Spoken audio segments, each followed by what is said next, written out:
एक सवाल है पैसा लो डिजिटल के बारे में, और यहाँ पर केवल महाजन जी का सवाल है कि पैसा लो डिजिटल में क्या कोई फंडामेंटल इशू है? हमें तो दिया नहीं, पैसा लो बोलते तो हैं कभी नहीं। अच्छा, नहीं पता, वैसे मैंने ट्रैक नहीं किया है पैसा लो, ज्यादा आइडिया नहीं। यहाँ जो सामने दिख रहा है वो देख के बता देता हूँ। केयरफुल, बहुत ही केयरफुल, बिकॉज ये जिस जगह पे जा रहा है ना, ये ठीक बात नहीं। और अब आप ये बहुत आराम से मान लीजिए कि 60 रुपए के पहले अभी कितना चल रहा है, ये लास्ट होप पे चल रहा है, 47 48 है ना, ये लास्ट होप पे चल रहा है।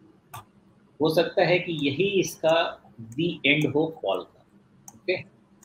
लेकिन वो 60 रुपए के पहले या 65 रुपीज के पहले वो कंफर्म नहीं होगा कि ये बॉटम बन गया है। तो आपने पूछा कि क्यों नहीं चल रहा है, बताएं प्लीज। भगवान जाने, मुझे जो देख के लग रहा है कि इसमें परफॉर्मेंस वगैरह कुछ इशू होगा।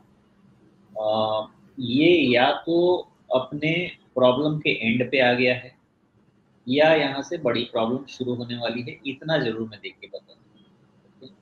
तो आपके लिए जो मुद्दा है वो यही है कि 47 के आसपास इसका जो बॉटम है ये सैक्रोसेंट होना चाहिए, इसके नीचे इसको बंद होने मत दीजिए, क्योंकि इसके नीचे बंद होगा तो तकलीफ ज़्यादा शुरू हो जाएगी, शार्प कॉल वाली शुरू हो जाएगी। और 65 के पहले इसमें बहुत ज़्यादा यूफोरिक होने का भी कोई, उससे पहले यूफोरिक होने की भी कोई ज़रूरत नहीं है।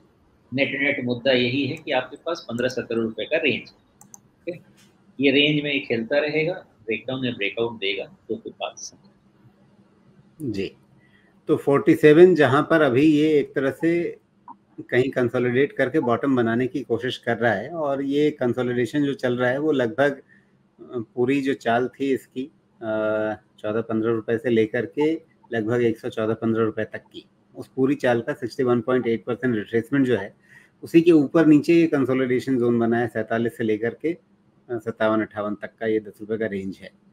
तो आप कह रहे हैं कि 47 गया तो फिर और ज़्यादा हालत ख़राब हो जाएगी? हाँ, बहुत दिक्कत हो जाएगी। अब वो नहीं जी, जाना चाहिए, किसी तरीके से वो नहीं जाना चाहिए। जी। और कुल मिलाकर के इसका जो है ये एनबीएफसी है, इसका कामकाज जो है कोई बहुत बड़ी कंपनी तो है नहीं, एक 2000 करोड़ रुपए के आसपास का मार्केट कैप इसका है। वैसे में क्या इसकी तुलना करें बजाज फाइनेंस से या बजाज फिनसर्व से या श्रीराम फाइनेंस जैसी कंपनियों से, इसकी कोई तुलना बनती नहीं है। लेकिन मोटे तौर पे ट्रेंड इसका जो है, मैं इसके सेल्स देखूं या प्रॉफिट देखूं, सबसे पहले तो किसी भी कंपनी में यहीं पे मेरी नज़र जाती है, तो कोई बहुत एक ग्रोथ ट्रेंड तो नज़र नहीं आ रहा है।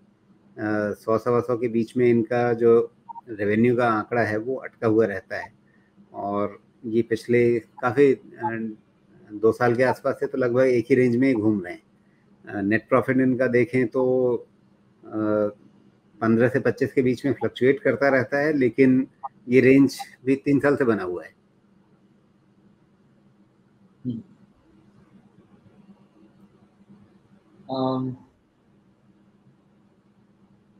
एक्चुअली इनके वैल्यूएशन के हिसाब से अगर आप जाएंगे तो इस लेवल पे वैल्यूएशन खराब नहीं है, लेकिन इस चीज़ को समझना पड़ेगा।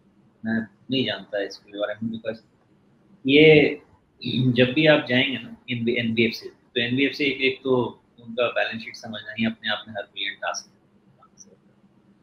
तो ये नाम समझने के लिए पूरा पढ़ना पड़ेगा, और मुझे उतना आइडिया इसमें नहीं है, और ये सुपरफिशियल होगा आंसर मेरे हिसाब से, क्योंकि अगर जी, normal company easy sector consumption अगर रहे तो यहाँ देख के बताना आसान होता है, वो इजी टू अंडरस्टैंड होता है, ये कॉम्प्लेक्स होता है। अच्छा, एक दिलचस्प सी बात यह है कि इसके शेयर होल्डिंग पैटर्न में आपको एफआईआईज के आंकड़े भी दिखते हैं, और वो भी अच्छा खासा, मतलब 19-20% के आसपास का एफआईआई होल्डिंग दिखता है, और वो भी 2000 करोड़ रुपए की मार्केट कैप वाली कंपनी में। आमतौर पे तो ऐसा होता नहीं है, एफआईआईज इतनी छोटी कंपनीज को हाथ नहीं लगाते। नहीं, मेरे हिसाब से एफआईएस के होल्डिंग को आप माइनस कर दें, बिकॉज एफआईएस का डेफिनेशन जो है ना वो थोड़ा सा कैची टाइप है, बिकॉज पैसा इधर से बाहर इन्वेस्ट करके फिर उसको आउट किया जा सकता है। तो उस तरह से ये एफआई वाला डेफिनेशन थोड़ा सा सही नहीं रहेगा मेरे हिसाब से। डीआईएस के हिसाब से आप देखेंगे तो आपको ज़्यादा बेहतर क्लैरिटी मिल जाएगी, बिकॉज यहाँ के इंस्टीट्यूशन हम समझते हैं।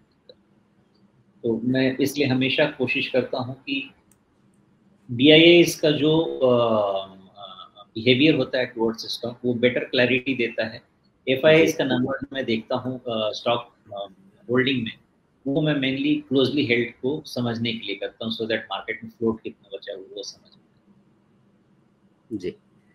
तो फिर इसमें